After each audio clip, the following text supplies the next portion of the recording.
Le jeu commence dans la salle de tir du commissariat. On y retrouve la jolie Aya, déjà héroïne du premier épisode, qui s'entraîne au maniement de l'arme à feu.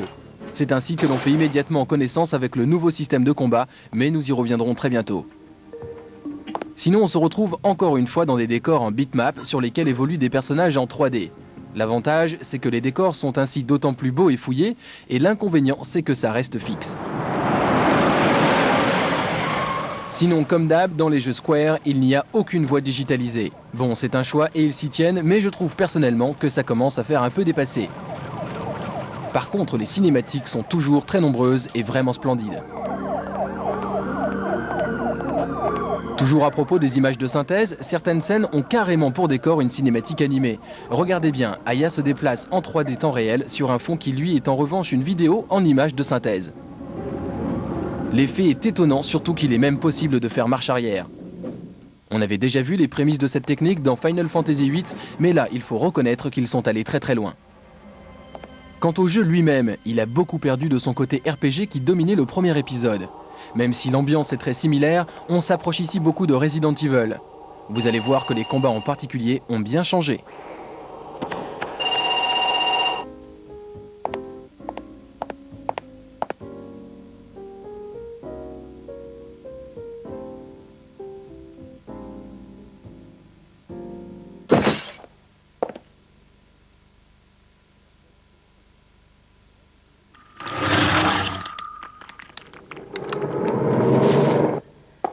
Alors voilà comment ça se passe. Lorsque vous rencontrerez une vilaine bestiole, un flash blanc vous signale que vous passez en mode combat.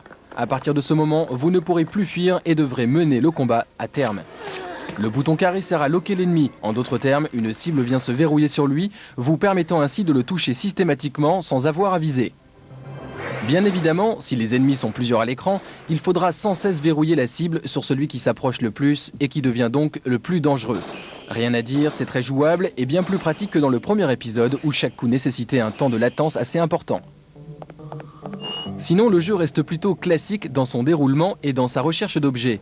Si les énigmes ne sont pas insurmontables, on regrette en revanche que la difficulté des combats augmente aussi rapidement. À partir du deuxième niveau, ça devient vraiment infernal et vous êtes maintenant prévenus.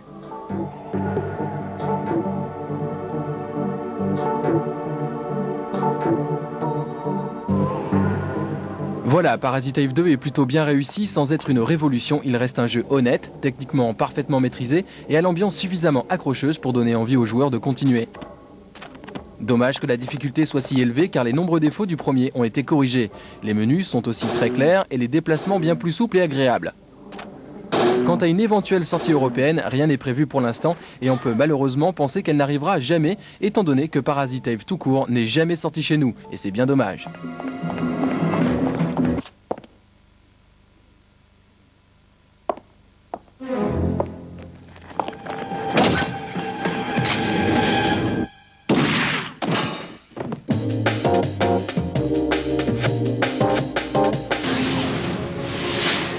« 32 ans.